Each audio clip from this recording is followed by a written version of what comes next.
मी आज बनवणार आहे कांद्याची भाजी किंवा कांद्याची पात पण तुम्ही म्हणू शकता। चला मी तुम्हाला कापून दाखवते कांद्याची पात कशी कापायची असते।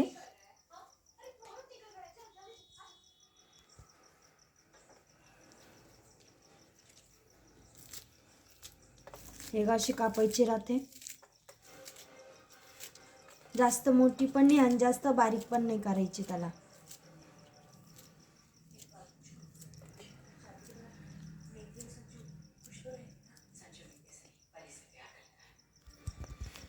हे बघा अशी सगळी कापून घ्यायची।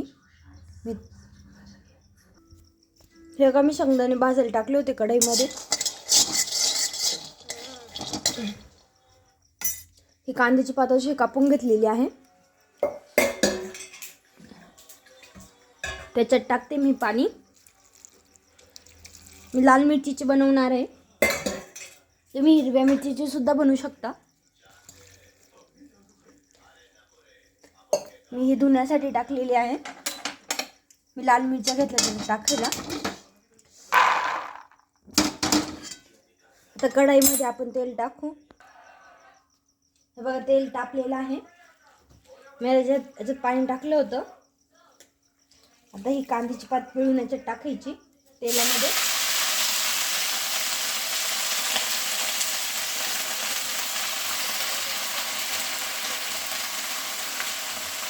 तुम्ही नाही धुतली तरी चालेल, शक्यतो धुवूनच घ्यायची, कारण औषध फवारण्या केलेल्या असतात ना कांद्यावर, त्याच्यामुळे धुवून घ्यायची रात्री।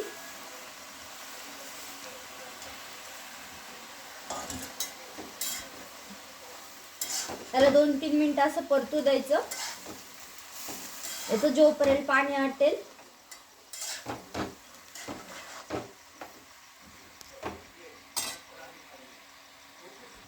लाल मिरच्या आणि शेंगदाणे आपण हे वाटून घेऊ।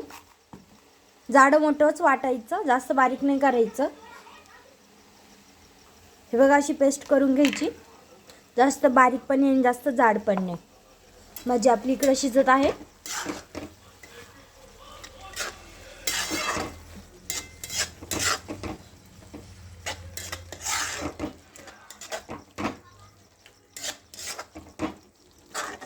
हे बघा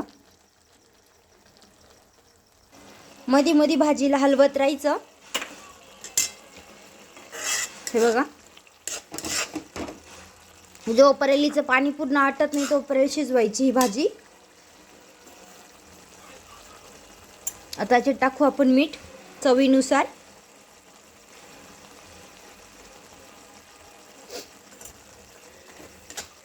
परत याला आपण शिजू देऊ।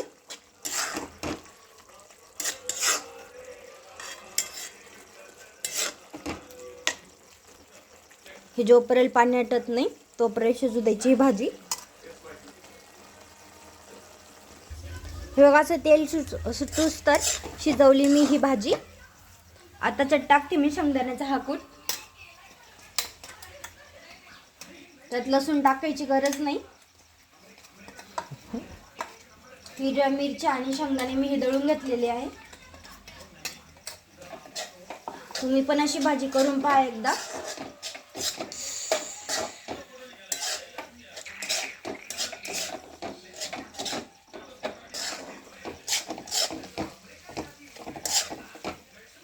हे बघा असं 2-3 मिनिटं परतून घ्यायचे।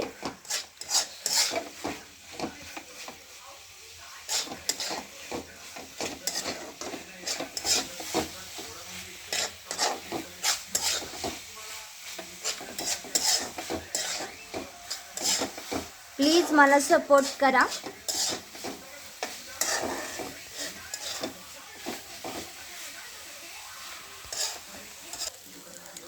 अशी तुम्ही पण भाजी करून खा। हे बघा